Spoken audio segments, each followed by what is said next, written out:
Voting in elections.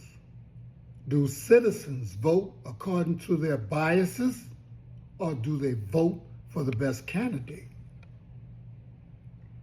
Public service representation and the struggle for fair democracy. Public service is meant to ensure that government works for everyone, not just the powerful, not just a single party, but the entire society.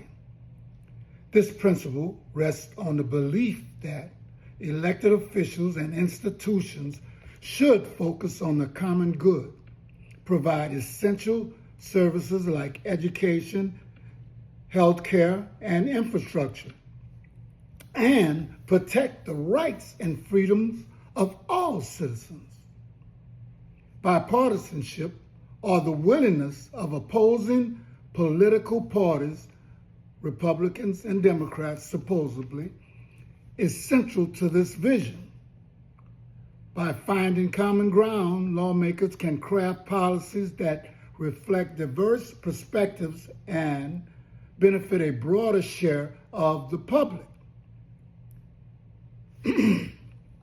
Lawmaking and accountability. Creating and enforcing laws should be transparent, balanced, and fair. Laws must be informed by evidence, expert insight, and public input. We don't see that often. Often gathered through public hearings. We don't see that often either. For these laws to maintain legitimacy, enforcement must be consistent and impartial. We definitely don't see that. Voting in elections keep the system accountable. By choosing who holds office, citizens directly influence what policies are enacted and how power is exercised. Regular elections ensure that officials remain answerable to the people and can be replaced when they fail to serve the public interest. I don't even want to unpack that because we know that that has not been happening. We know that elections have been manipulated and we are not being served the way that we should be. 3/5 compromise, power without representation. And don't think that this isn't and can't happen in today's society. Despite the ideals, history shows that the structure of American democracy has often been used to benefit certain groups at the expense of others. A key example, the 3/5 compromise included in the United States Constitution of 1787. At that time, Southern slave-holding states wanted more political power in Congress. They demanded that enslaved people who had no rights and could not vote be counted toward their state's population. The compromise ultimately counted each enslaved person as 3/5 of a human being for purposes of representation. This did nothing to help enslaved people. Instead, it granted slave states more seats in Congress and greater influence in presidential elections, allowing them to protect and prolong slavery. It was a clear instance of using the mechanics of democracy to strengthen power for a select group rather than extend freedom or equality. As in today, redistricting and gerrymandering, while the 3/5 compromise was abolished after the Civil War, Similar strategies to distort representation persist today, particularly through redistricting and gerrymandering. Redistricting, which redraws electoral and district boundaries after each census, is meant to ensure fair representation as populations shift. But when these or those in power manipulate this process to favor their own party or weaken the voting power of certain groups, it becomes gerrymandering. For example, by packing opposition voters into a few districts or cracking them across many districts, a party can win more seats even with fewer votes overall.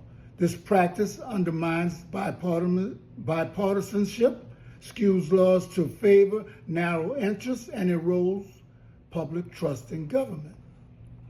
Why voting in elections matter?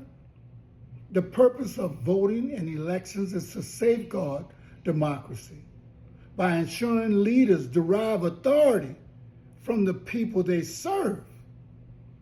Elections legitimize governmental power and offer a peaceful, predictable way to transfer leadership, preventing conflict and instability. Voting also strengthens civic life by encouraging citizens to stay informed, debate ideas, and shape their communities. Through elections, voters can hold officials accountable and demand policies that better reflect social needs. Yet, when tools like gerrymandering and distort representation, these democratic benefits are weakened. Officials may remain in office even without broad support, and policies may serve the interests of a few rather than the many. From the 3/5 compromise to modern gerrymandering, American history shows how rules meant to serve or meant to structure democracy can be misused to concentrate power rather than share it, protecting the integrity of voting, supporting bipartisan dialogue, and ensuring laws reflect the true will of the people are essential to realizing the promise of public service, a government that works for everyone equally. Now, public service. Maybe we should change what we expect from elections, our officials, even the president,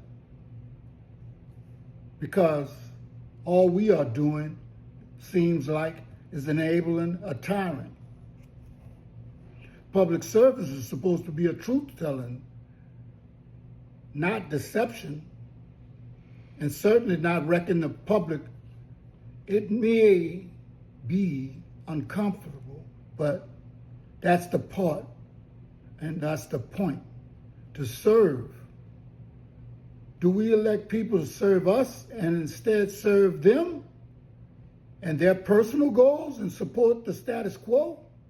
They have weaponized the system against the very people they are meant to serve.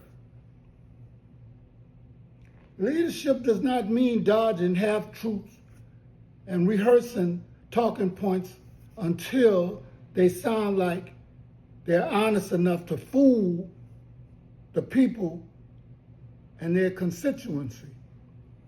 It means facing real questions with real answers. It means remembering who was supposed to be working for us. It means showing up. If you think the truth doesn't matter anymore, it is because you let it be so. You don't need a title or stage to hold someone accountable. Power is supposed to be without apology. You just have to remember to ask questions and refuse to pay attention to the rhetoric that we have been paying attention to all our lives.